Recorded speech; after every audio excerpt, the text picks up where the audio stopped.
The Chinook was at 7,500 feet when they cut her harness. No warning, no explanation, just the crew chief's blades slicing through the straps, keeping Sergeant First Class Maya Torres secured to the helicopter floor. She had exactly 2 seconds to understand what was happening before 4 pairs of hands shoved her through the door into the Colombian night. No parachute, no rope, no chance. At least that's what the 6th SEAL team operators watching from the cabin thought. They were about to learn why Marine Force Reconnaissance had kept Maya Torres file classified for 9 years. But before I tell you how she survived what nobody survives, drop a comment telling us where you're watching from and hit that subscribe button.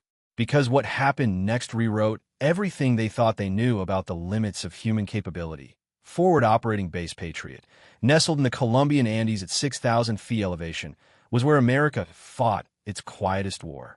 The drug cartels controlled these mountains with iron fists and gold bribes, moving cocaine worth billions while government forces played an endless game of cat and mouse. Sergeant First Class Maya Torres sat apart from the others in the pre-mission briefing, field stripping her rifle with mechanical precision. At 31, she didn't fit Hollywood's idea of an elite warrior.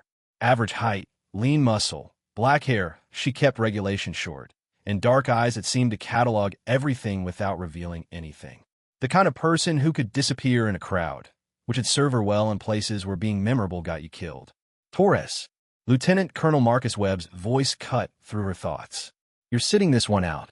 She looked up, hands still working the bolt assembly. Sir, before we continue, please comment below where you're watching from and don't forget to subscribe to the Chief Force Tales channel. Orders from SOCOM.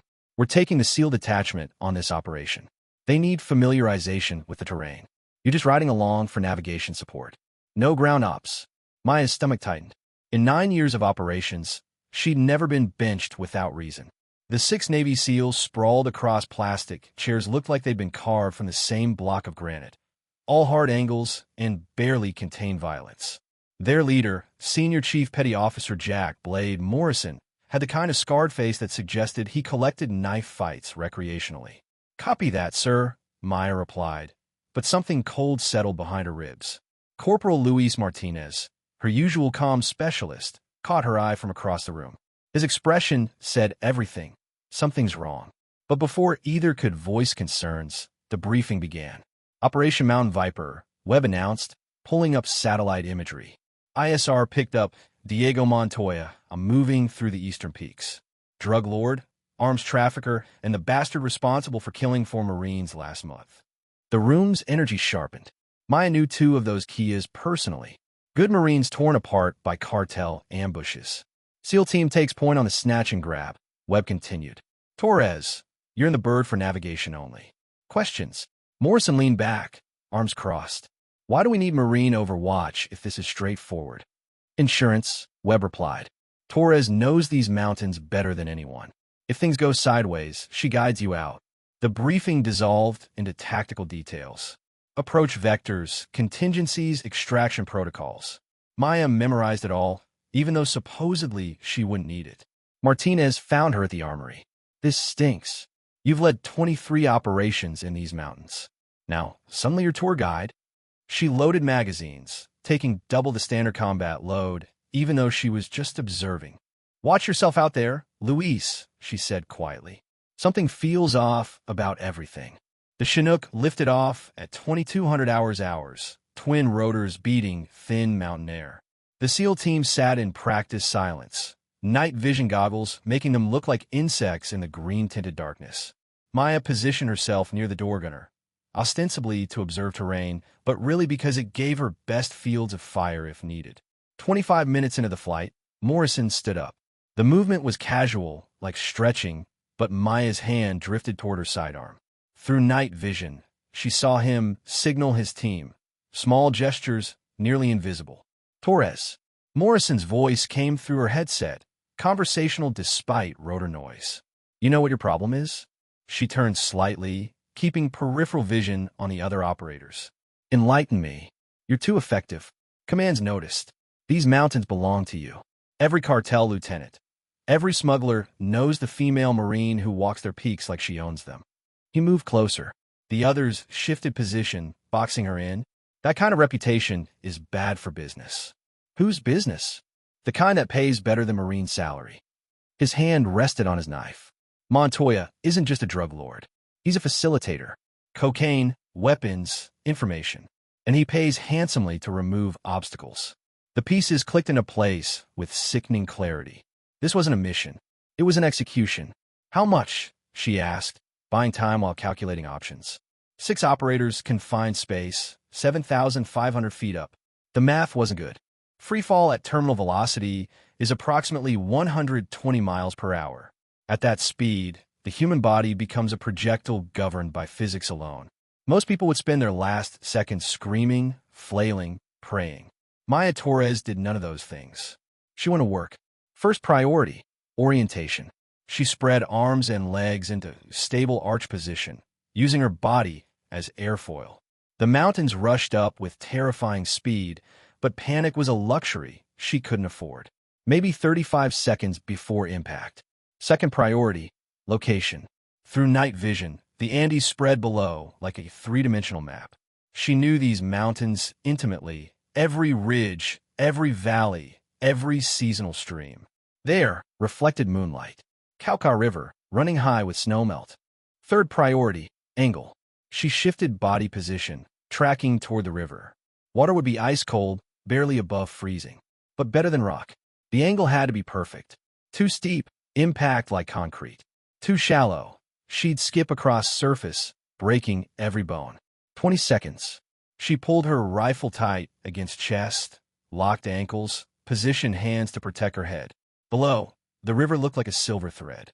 At this speed, it might as well be steel. 15 seconds. Memory flashed. Force recon training, high-altitude water survival.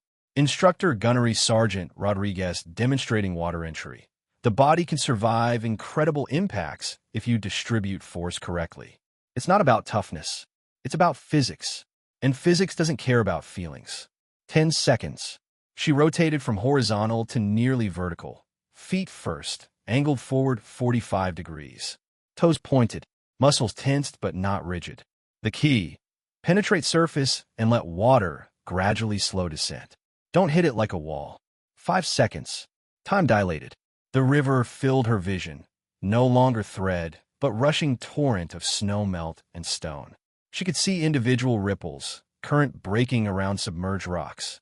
Too late to adjust. Too late for anything but commitment. 2 seconds. She took the deepest breath of her life. Impact. The world exploded into chaos and pain. Even at optimal angle, hitting water from 7,500 feet was like being beaten by invisible hammers. Shock traveled up through feet, legs, spine, trying to compress her skeleton into itself. Vision went white, then black, then white again. But she'd calculated correctly. Instead of shattering on impact, she penetrated surface like a blade. Water gradually bled off velocity as she plunged into darkness. The cold was beyond description, so intense it felt like burning. Every nerve screaming. Lungs compressed by impact demanded air. But she was still moving too fast, still descending. The river was maybe 25 feet deep here. She hit bottom hard enough to crater into silt. Rocks scraped vest, helmet cracked against something solid, and her left shoulder erupted in pain that suggested dislocation minimum. But she was alive. Maya pushed off bottom with legs that barely responded, kicking toward what she hoped was surface. Current had already carried her downstream. Water, so cold it was stealing strength with every second. Gear, waterlogged and heavy, tried to drag her back down. Her head broke surface, and she gasped, air that tasted like life itself. Current slammed her into boulder, adding broken ribs to her injury list. But the impact pushed her toward shallows. She clawed at rocks, fingernails breaking, until she could drag herself partially onto a gravel bar. For 30 seconds, she just lay there coughing up river water and blood. Every breath, a symphony of agony. Left shoulder, definitely dislocated, at least 2 ribs broken, something in right knee torn during impact. But she was breathing, thinking, alive. Above, the Chinook's rotors faded into distance. They'd probably circle back to confirm the kill, but the river had carried her nearly half a kilometer downstream. In darkness, with tree cover, they'd never spot her. Maya forced herself to knees, then feet. Standing took 3 attempts and left vision graying at edges. But adrenaline was powerful. She stumbled in a tree line and found a cluster of boulders forming natural shelter. With her good arm, she pulled out emergency kit. Waterproof because she'd learned long ago that preparation meant assuming everything would go wrong. Fire starter, emergency blanket, basic medical supplies. She couldn't risk fire. Smoke would give her away. But the emergency blanket would help retain body heat.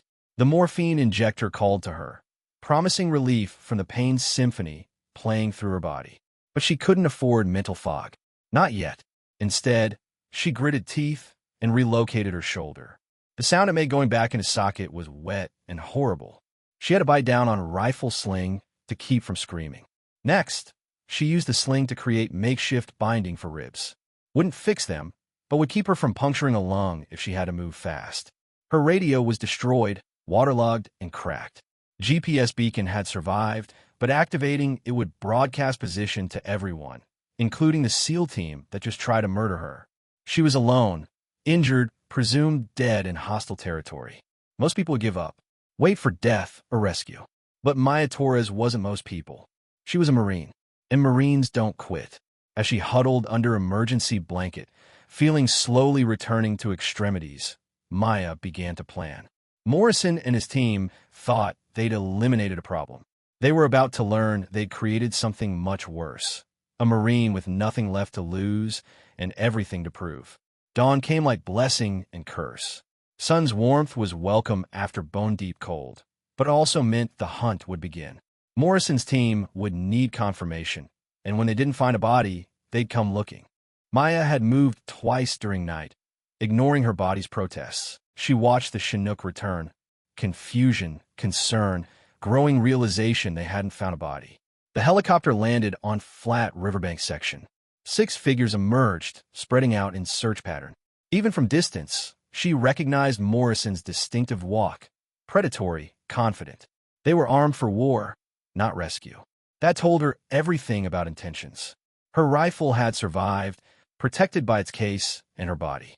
She'd field stripped and cleaned it during night, working by touch in darkness. Now she settled into shooting position, using fallen log as support for injured shoulder. Range was extreme, nearly 900 meters. With her injuries, she could maybe manage one good shot before recoil became unbearable. But one shot could change everything. She watched them search. Patient as stone. They were good, professional movement, overlapping fields of fire, textbook tactics. But they were also arrogant, assuming they were hunting a corpse, not a survivor. One of them, Petty Officer Davis, she thought, stopped to drink from canteen. A human moment. And many felt safe. Their first mistake. Maya lined up the shot, adjusting for wind, elevation, slight tremor in hands from cold and pain. The math was automatic, carved into muscle memory by thousands of range hours. Breathe in, breathe out, find natural pause between heartbeats. She didn't shoot Davis. That would be obvious. Instead, she put a round through Morrison's radio antenna. The high-powered rifle's report echoed across valley like thunder. The antenna exploded in shower of sparks and plastic. 6 elite operators hit the dirt like their strings had been cut. The message was clear. I'm alive. I can reach you. And this is your only warning. For 10 seconds, nothing moved except the river.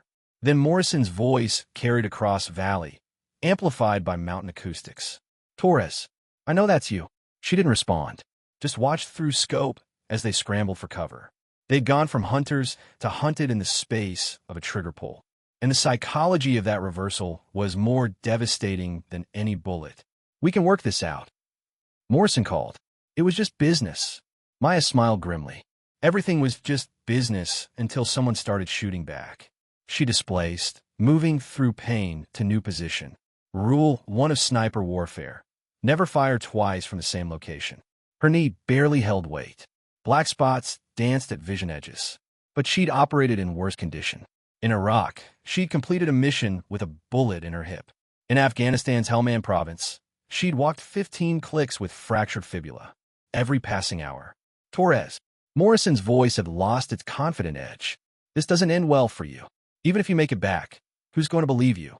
6 decorated SEALs against 1 Marine with PTSD. You know how this plays. He was right. her word against theirs, assuming any survived to give testimony. But Maya wasn't planning on he said, she said resolution. She had something better in mind. Night fell again. Cold turned breath to vapor and made fingers clumsy on triggers.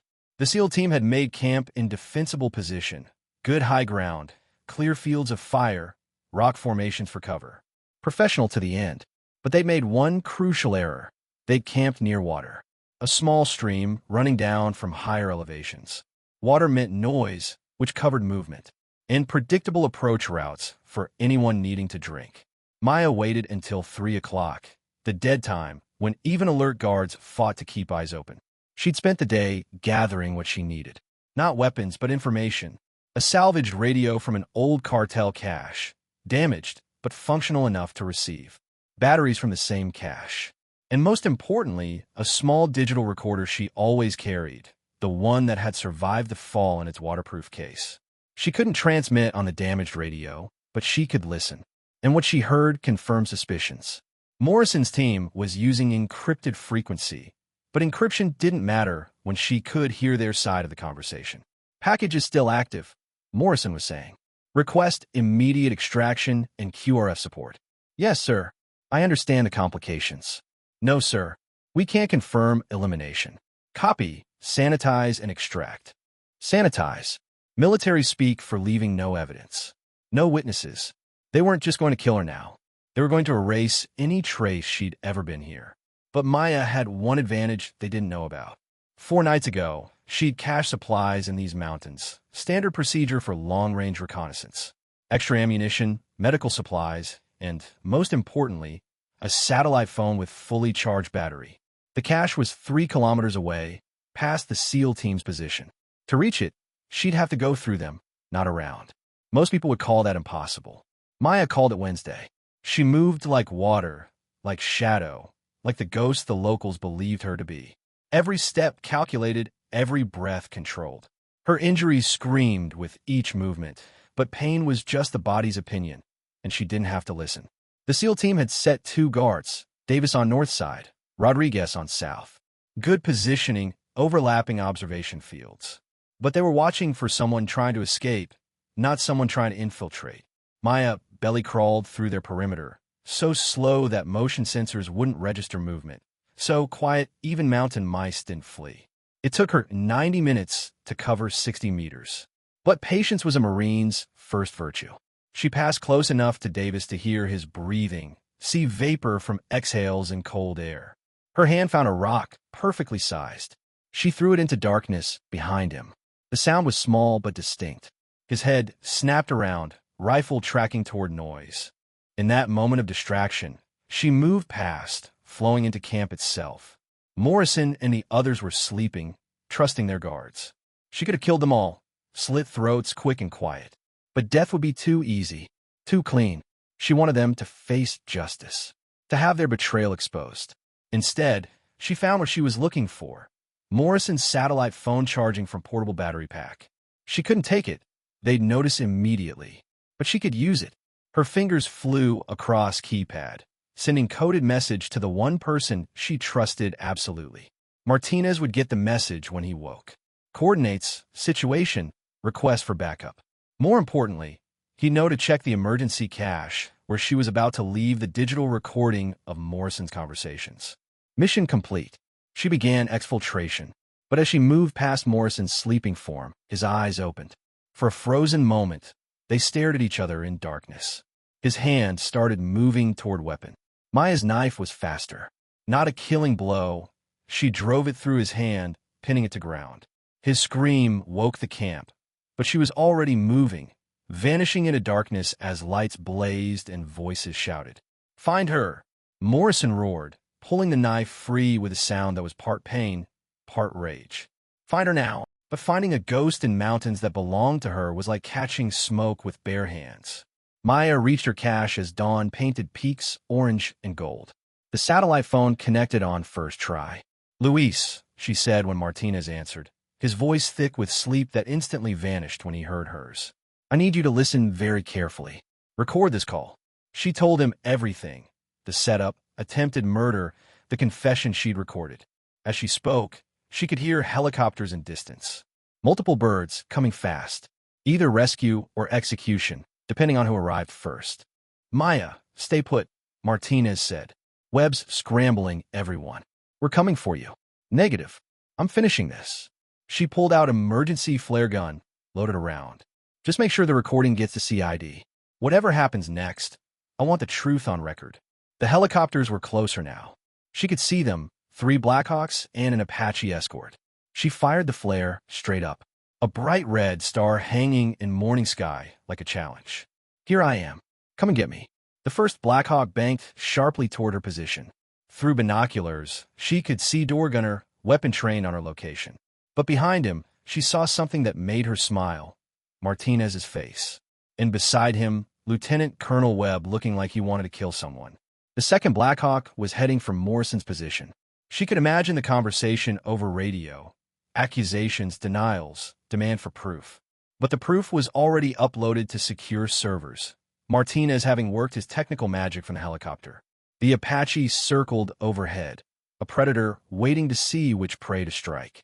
As the first Blackhawk settled onto ridgeline and Martinez jumped out, running toward her position, Maya knew she'd already won the only victory that mattered. She'd survived against impossible odds.